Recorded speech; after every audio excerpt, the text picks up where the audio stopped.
It's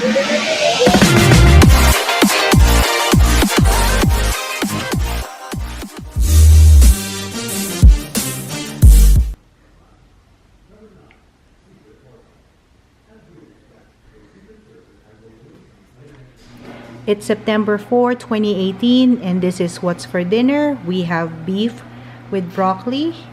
We have some corn over here, and we're gonna pair them with white rice basmati. Kain tayo!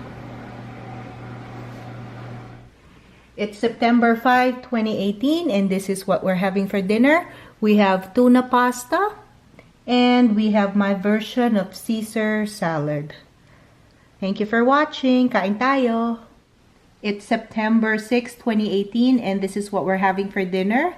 I made arroz a la cubana with quail eggs and fried saba bananas. Kain tayo! Hi guys, it's September 7, 2018, and this is what's for dinner. I made pork and eggplant curry, and I'm gonna pair it with white basmati rice. Kain tayo!